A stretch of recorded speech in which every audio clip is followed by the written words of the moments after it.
Hey guys, welcome back to Wrestle News 365 here. Hope everyone is having a great Wednesday. And today we're going to talk a little bit about it's not maybe, it is the best thing going on WWE television today. And that is Edge versus Randy Orton, the feud that started the night after the Royal Rumble. The feud that everyone's really talking about, I think, going into WrestleMania. The feud that's really it's just compelling television. Every segment is just great to watch, and we're really interested to see where the story's going, and they're telling a great story. Every segment, people like Randy Orton, Edge, Beth Phoenix, Matt Hardy, all of them have just been knocking it out of the park. It really is getting a lot of critical acclaim on social media, on any professional wrestling chat.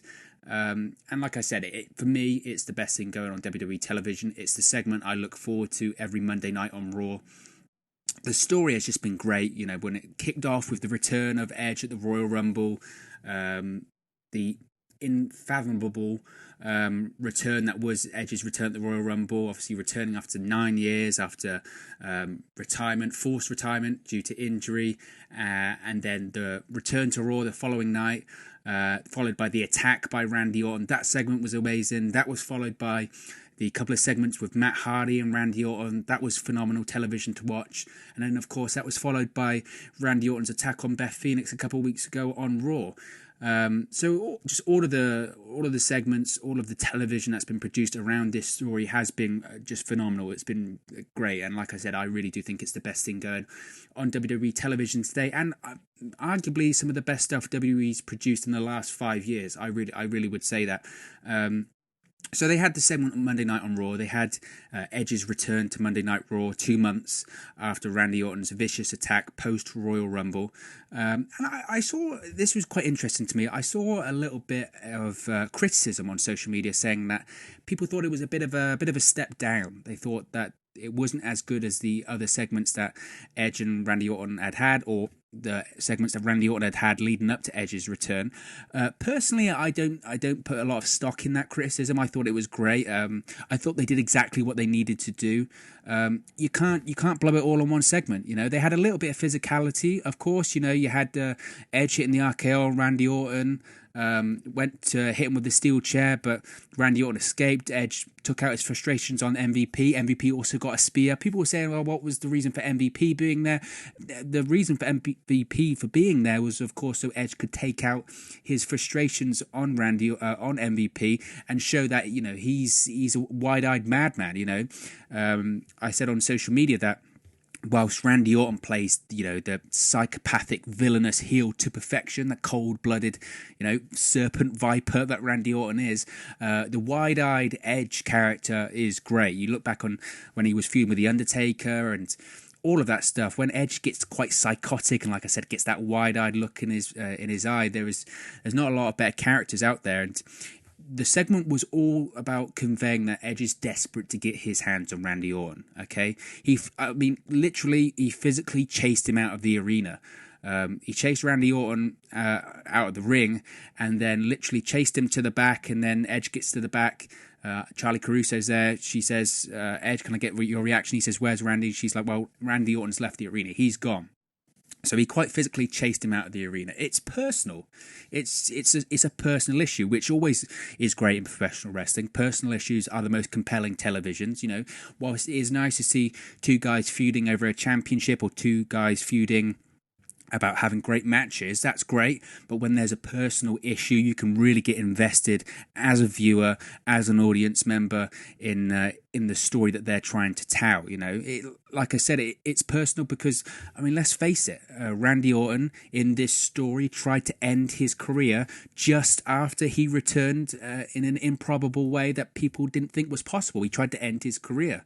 Randy Orton also attacked his wife physically. He insulted his wife, Beth Phoenix. He insulted their children. It's a personal issue. So going forward, I mean, the match hasn't been yet made official for WrestleMania, but of course it is happening. We've all known this ever since Randy Orton attacked Edge a couple of months ago on Monday Night Raw. The match is happening at WrestleMania. It's just a case of when it's confirmed. But going forward, of course, the match at WrestleMania now, in my opinion, has to have a stipulation at this point. We don't need to have another Randy Orton Triple H WrestleMania 25 situation on our hands. Now, for those who weren't watching WWE at that time or don't know what I'm talking about when I say that, in that match or that feud, similar to the feud between Edge and Randy Orton now, the Randy Orton Triple H feud was so personal. Randy Orton at that point, barring Linda McMahon, had attacked every single member of the McMahon family. He hit Vince McMahon with the punt kick. He hit Shane McMahon with the punt kick. The punt kick to Vince McMahon, by the way, was absolutely brutal. Legitimately gave him a concussion and whiplash. Go back on the WWE Network or YouTube. Look at that punt kick he gives to Vince McMahon. It's positively brutal. So he attacks every member of the McMahon family. He even attacks Triple H's wife. That infamous or famous, whatever you want to call it, segment on Monday Night Raw where he handcuffs Triple H to the rope, hits the DDT, or is it an RKO?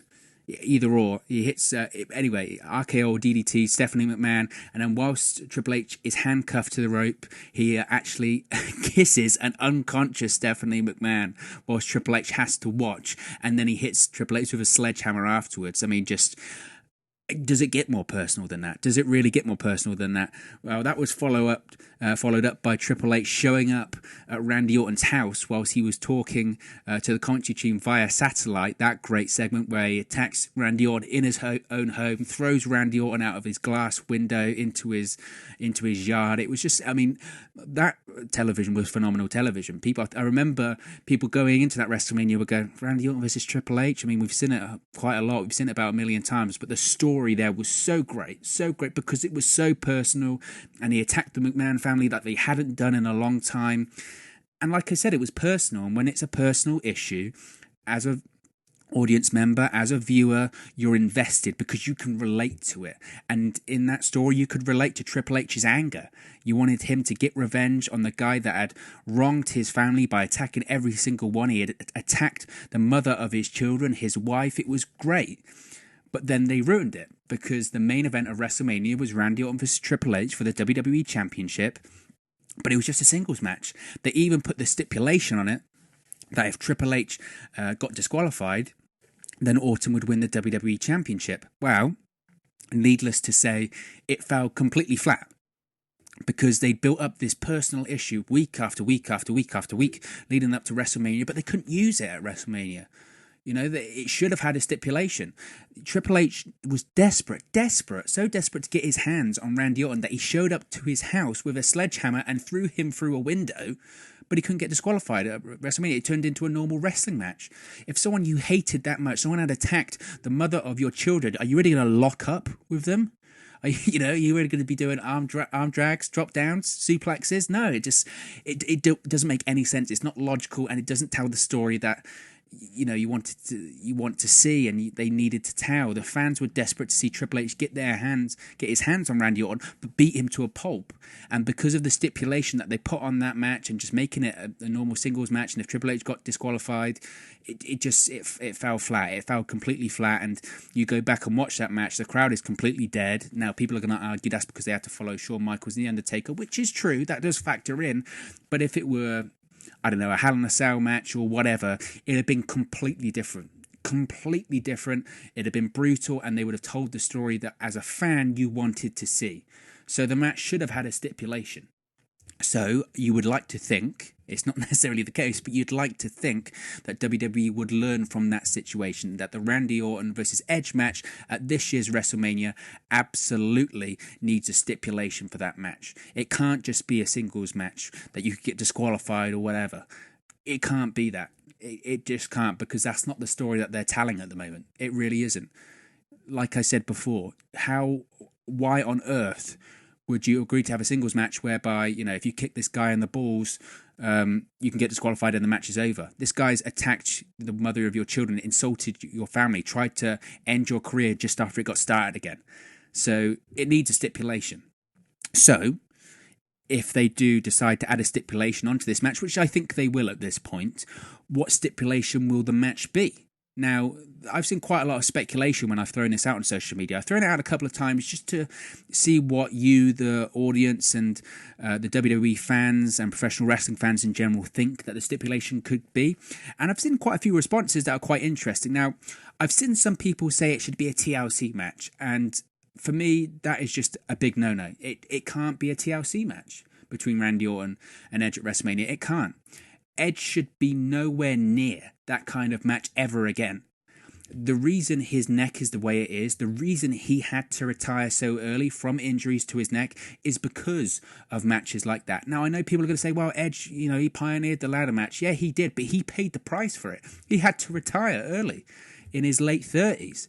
So, and I don't care if he has got cleared again, his neck is still damaged. It is. So there should be no way that Edge is ever in a match like that again, that he's taken bumps off of ladders or anything like that. It defies logic and quite frankly, health. So I would be stunned. I'd be absolutely stunned, and I'd be very concerned if they put Edge in that kind of match. So I don't think a TLC match is happening at WrestleMania between those two. Now, I've seen some people also say, well, maybe a chairs match. Obviously, the chair has been a focal point of this feud, with Randy Orton, of course, attacking Edge with the chair, hitting Edge with a concerto. We saw Edge hit a concerto on MVP on Monday. We've seen Randy Orton use the concerto on the likes of Matt Hardy. So people are saying, what about chairs match? Now, I understand people's logic behind this one, but a chairs match is a bit too gimmicky for me. Because this issue is so personal, this rivalry is so personal at this point. I think they'd use more than just chairs. They'd use everything. You'd want to absolutely devastate your opponent. You'd want to put him out for good. And you wouldn't just do that with a chair. Now, I do think that the finish of the match at WrestleMania will be Edge hitting Randy Orton with a concerto several times. And then that ends the issue. That's the perfect bow tie. That's perfect bow onto the story. I really do think that. But I don't think it's going to be a chairs match. I think that's just too gimmicky. And I don't think this feud, while it does need a stipulation, it shouldn't have a stipulation that's a bit too, well, I even think a chairs match is a bit too limiting, quite frankly. I know, obviously, they would use other things in that match, but it kind of defeats the purpose of being called a chairs match, if you know what I mean. So I don't think it's going to be a chairs match. I understand the logic behind it, but I think they'll go for something slightly different. So what could that be? I think it's very likely we could be seeing like a no-holds-barred match or a street fight, no DQ, because this allows a lot to be done by both competitors. When the issue is this personal, when the feud is this personal, you're gonna want, in kayfabe or not, you'd want to absolutely hit this person with everything. You'd want anything to go. You can do what you want, where you want.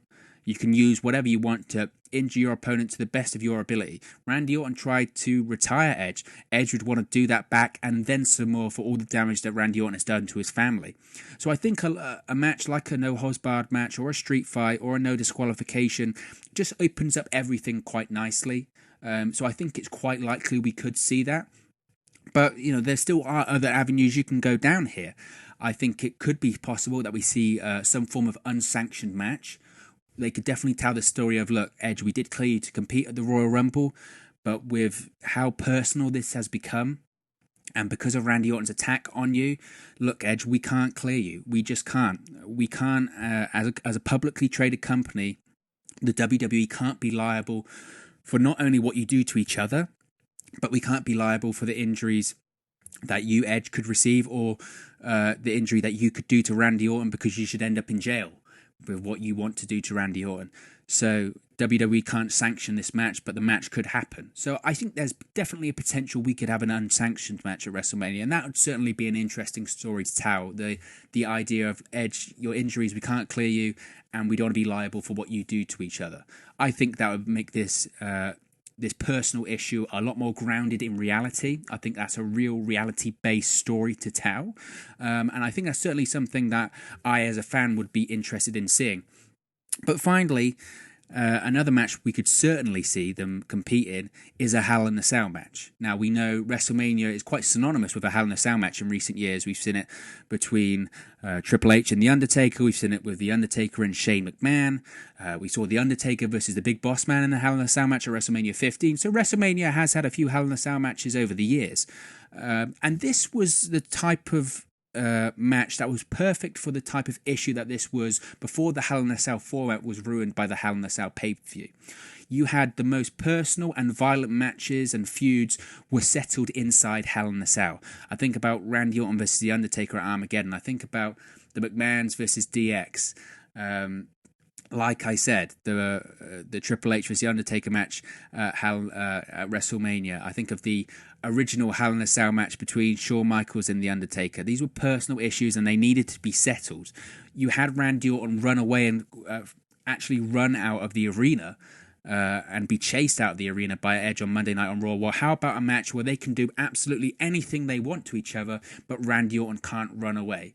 Edge can get his full redemption on him and he can use whatever he wants that's underneath that ring. He can be as violent as he wants with Randy Orton because Randy Orton can't escape. That would be, I think, would be perfect. So I'd really like to see that match be settled inside Hell in a Cell. I think also, I mentioned about the TLC match being too dangerous for Edge. I don't think this is as dangerous because you can, whilst it is a brutal match, you can control quite a lot inside a Hell in a Cell. You really can. There's a lot of smoke and mirrors that can be done there. That's why The Undertaker's been competing in so many over the last few years, because you can work around a lot of issues there and it becomes more of a brawl. I don't think they'll get any colour in the match. I don't think they'll get any blood, but it would be certainly a feud that back in the day they'd get a lot of colour, especially with it being a Hell in a Cell match. I'd love to see that. I don't think they will. But like I said, it's the most violent match that settled the most personal of feuds. We had Edge versus The Undertaker in a Hell in a Cell match at SummerSlam 2008. Like I said, we had Randy Orton versus The Undertaker inside Hell in a Cell at Armageddon 2005. So they both got experience in it. It gets you around a lot of issues that Edge might have physically in the ring, and it fits the story perfectly. I think a Hell in a Cell would be a perfect fit for it. Now, whether or not they decide to go with that, we'll have to see. But I think it would be great to see that. I still, at the moment, think a no-holds-barred match, maybe an unsanctioned match, is maybe more likely.